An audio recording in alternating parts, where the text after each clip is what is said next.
नमस्कार, click India देख रहे हैं आप और मैं हूं आपके साथ राजीव सिंह। जम्मू कश्मीर में चुनाव होने के बाद जो रिजल्ट आया है उससे अगर देखा जाए तो पूरा भारत डरा हुआ है।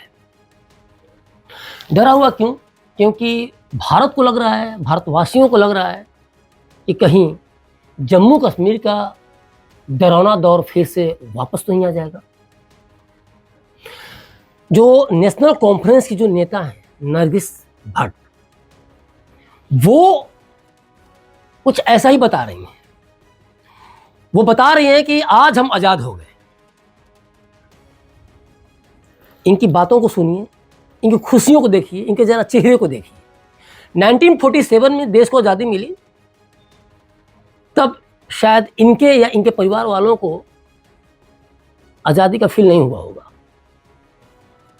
इनके परिवार वालों पे भी मैं इसलिए गया क्योंकि पीढ़ी दर पीढ़ी चीज़ें ट्रांसफ़र होती हैं, सोच तो ख़ास तौर पर। ये बात और है कि किसी किसी की सोच उसी परिवार में डिफरेंट होती है, लेकिन कह क्या रही हैं पहले बार आप सुन लीजिए, उसके बाद मैं आगे आपसे बात करूँगा। जब से मोदी जी की सरकार आई तब से तो हम दबे हुए ही हैं।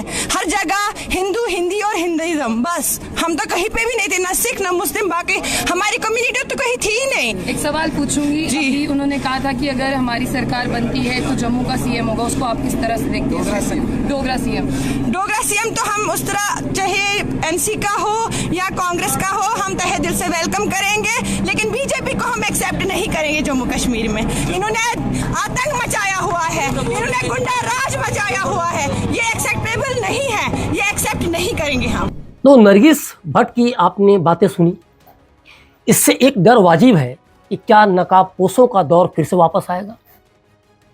कहती हैं कि बीजेपी को गुंडा राज से कनेक्ट करती हैं,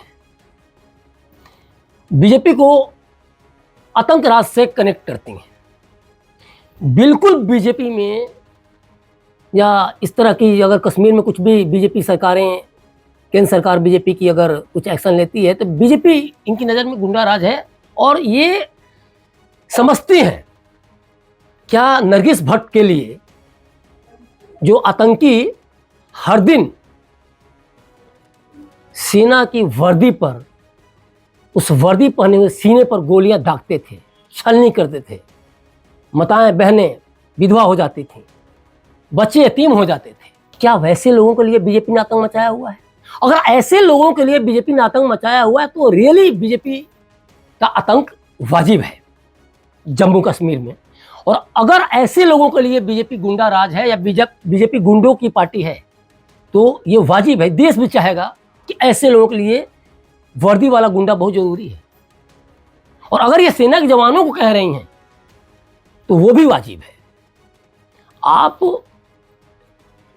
उस दौर को याद कर रही हैं, उस दौर की मुखालफत कर रही हैं, उस दौर को अपने फेवर में ला रही हैं जब पत्थरबाजी होते थे, स्कूलें महीनों महीनों बंद होती थी, बच्चे स्कूल नहीं जाते थे। आप क्या चाहती हैं? आप ये चाहती हैं कि कश्मीरियों के बच्चे हाथ में रिंच प्लास लेके मैकेनिक बने, वो सेना में भर्ती ना हो, वो देश की मुख्य धारा से न जुड़े। आप ये चाहती हैं कि जो अमन चैन हाल फिलहाल के दिनों में कायम हुआ है, जो कि कश्मीरी भी मानते हैं, रोजगार जिस तरह से वहाँ क्रिएट किए जा रहे हैं, डेवलपमेंट किए जा रहे हैं, और स्कूल खुले हैं, कभी स्कूल बंद नहीं होते, क्या आप ये चाहती हैं? और क्या ये सब करते हुए आप अपनी राजनीतिक रोटियां सेकना चाहती हैं? क्योंकि आज़ादी क्या है ये मुझे लगता है कि नरगिस भट्ट जैसे लोगों को नहीं पता है। आज अगर जिस तरह से नेशनल कॉन्फ्रेंस की जो घोषणा पत्र था, क्या था उसमें? धारा 370 की बात थी, वापसी की बात थी, उसमें स्वायत्त राज्य जम्मू कश्मीर को स्वायत्त राज्य दर्जा की बात थी कि फिर से हम स्वायत्त राज्य का दर्जा देंगे। धारा 370 वापसी का मतलब क्या है कि उसमें आतंक जिस तरह से पहले, जिस तरह से आतंक फल फूल रहा तो वैसे फले फूले। स्वायत्त राज्य का दर्जा क्या मतलब है? कश्मीर का फिर से अपना एक अलग झंडा हो। एक और घोषणा पत्र में मांग थी कि जेल में बंद कैदियों की रिहाई की जाए। कौन कैदी हैं? अमन चैन पसंद लोग थे, जिन आतंकियों को, जिन उपद्रवियों को, जिन कट्टरपंथियों को, जिन अलगाववादियों को जेल में बंद किया गया था, उनकी रिहाई की आप बात कर रही हैं। उससे क्या होगा? उससे पाकिस्तान की दखल बढ़ेगी जम्मू कश्मीर में, जो कि शुरू से ही रहा है। और अगर मोदी सरकार ने, बीजेपी समर्थित केंद्र सरकार ने धारा 370 को हटाकर और इन चीज़ों पर लगाम लगाया, तो नरगिस भट्ट जैसी नेताओं को दर्द हो रहा है। नरगिस भट्ट चाहती हैं कि निजाम बदला है तो धारा 370 लौट जाए। नरगिस भट्ट को की जो मांगे हैं, सोचिए जरा कि मोदी सरकार ने हाल फिलहाल के महीनों में जम्मू कश्मीर को किस तरह से मुख्य धारा में, मेन स्ट्रीम में जोड़ने के लिए क्या कुछ नहीं किया। वहाँ कई सारी कंपनियाँ वहाँ इन्वेस्टमेंट कर रही हैं, वहाँ के लोग कह रहे हैं कि नौकरियाँ हैं, उनके हाथ में पैसे हैं। मैं खुद कई 7-8 दिन तक मैं वहाँ रहा, वहाँ मेरी कोशिश रही कि लोगों के अंदर क्या चीज़ बदला है, वहाँ हालात कितने बदले हैं, उसको थोड़ा एज ए जर्नलिस्ट में जानूँ। और हर किसी से, चाहे वो ड्राइवर हो, चाहे वो नाव का खेवैया हो, सबसे मैं बात कर रहा था। और मैं ये पूरी का पूरी चीज़ें मेरे पास आ रही थी कि चीज़ें बदली, अब लोगों के हाथ में पैसे, अब बच्चे स्कूल जा रहे हैं। नरगिस भट्ट जैसे लोग क्या चाहते हैं? उमर अब्दुल्ला या फारूक अब्दुल्ला जैसे लोग क्या चाहते हैं? आखिर किस आज़ादी की बात हो रही है? क्या वे ये चाहते थे कि आज भी वहाँ कट्टरपंथियों के हाथ में पत्थर हो? क्या ये चाहते थे कि उनके स्कूल जो बच्चे जा रहे थे वो स्कूल बच्चे ना जाएं? क्या वो ये चाह रहे थे कि अमन चैन राज से गायब हो जाए? क्योंकि बच्चे तो अब स्कूल जा रहे हैं, तो अब तो ये शिक्षित होंगे, ये समझ पाएंगे कि उनके लिए सेना खतरनाक है, सेना उनके लिए बेहतर है। और यही वे नहीं चाहते हैं, ताकि उनका राज जो है, जो वर्षों से मूर्ख बना रहे हैं, वो उसको करते हैं, कंटिन्यू करते हैं। अगर सेना के जिन वर्दियों पर पत्थर पड़ रहे थे, सेना के जिन सीनों को, जिन वर्दियों को पार करके सीने को छलनी किया जा रहा था, अगर उनके लिए बीजेपी गुंडा राज है, तो ये ऐसे गुंडा राज का होना वहां जरूरी है। लेकिन आप मूर्ख बना रहे हैं, उल्लू बना रहे हैं, धारा 370 वापस ला देंगे। सुप्रीम कोर्ट ने कह दिया साफ साफ, ये किसे मूर्ख बना रहे हैं आप? धारा 370 कभी लागू करना संभव है? सुप्रीम कोर्ट ने क्या कहा है कि जम्मू कश्मीर को विशेष राज्य का दर्जा वाले अनुच्छेद 370 को खत्म करने के जो केंद्र सरकार का फैसला है, उसको वैध माना है। तो आप कैसे पलट सकते हैं? लेकिन जनता को गुमराह करेंगे, और जनता को गुमराह आपने चुनावी हलफनामे में भी यही करके, घोषणा पत्र में यही डाल के किया। जनता उस बारीकियों को समझ नहीं पा रही है, जनता उस टेक्निकलिटीज को नहीं समझ पा रही है कि हाँ ये पॉसिबल है, नहीं है। लेकिन लगता रहा कि हाँ उमर अब्दुल्ला आएंगे तो धारा 370 वापस आ जाएगा, हमें वो सब मिल जाएगा, स्टेटहुड का दर्जा। क्या करेंगे आप? आपने क्या किया? और ऐसा क्या गलत हो रहा था? धारा 370 अगर है तो ऐसा क्या गलत हो रहा है? सुप्रीम कोर्ट साफ कहता है कि धारा 370 के लिए आपको रद्द करने के लिए राज्य सरकार की सहमति लेने की जरूरत नहीं थी, और आप इसी को लेकर लगातार भ्रम फैलाते रहे।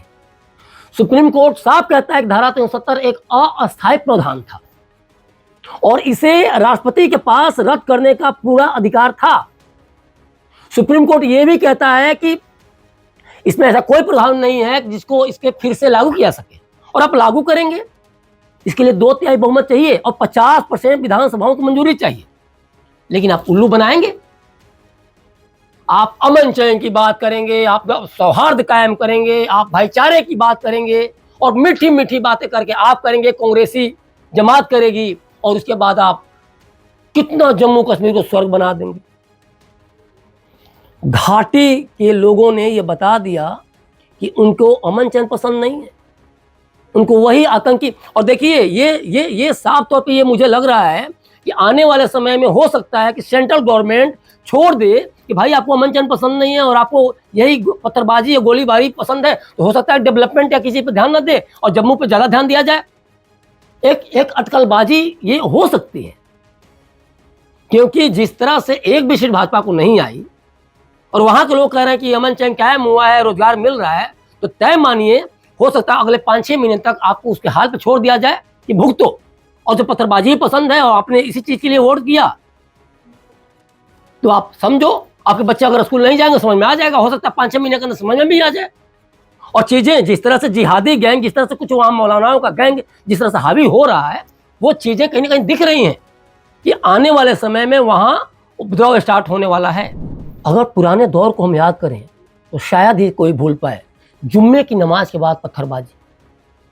कोई आतंकियों को कोई गोली मार दे रहा है, सेना गोली मार दे रही है, जनता को बचाने के लिए, उनके आबरू को बचाने के लिए, उनके बच्चे चैन की ज़िंदगी जिसे उनको बचाने के लिए, तो उन आतंकियों के जनाजे में आंसू बहते थे। हजारों की तादाद में भीड़ वहाँ साथ साथ चलती थी, जैसे कितना बड़ा शहीद हो गया हो, कितनी बड़ी शहादत हो गई हो उसकी। महीनों महीनों स्कूल बंद, बच्चे घर में बैठे रहते थे। आंखों में सपने थे कि हम कुछ करें, देश के लिए करें, लेकिन ये आतंकी सबसे बड़े वहाँ हर्डल थे। और जो सबसे बड़ी चीज़ है कि हर दिन सुरक्षा बलों पर पत्थरबाजी, हर दिन बम और गोलियों को गूंज सुनाई देती थी घाटी में, लेकिन मतलब ही नहीं था। एनसी क्यों नहीं उस समय विरोध करती थी? पीडीपी क्यों नहीं विरोध करती थी? मोदी सरकार को क्यों पड़ी है? पूरा देश जानता है कि आप एक स्टेट को पूरे देश से काट के नहीं दे सकते। करना तो बल्कि ये चाहिए सेंट्रल गवर्नमेंट को, बाकी अभी भी जो घाटी का जो हिस्सा है ना, उसको हिमाचल प्रदेश में मिला दे और कश्मीर को भी सीधे से केंद्र शासित प्रदेश का वो कर दे। लद्दाख को जैसा किया गया ना, होना ये चाहिए। और पूरे बिहार, उत्तर प्रदेश, अन्य स्टेट से लोगों को वहाँ ठूस ठूस के वहाँ भर दिया जाए, पूरा रोजगार दिया जाए, सबका सब शांति हो जाएगी।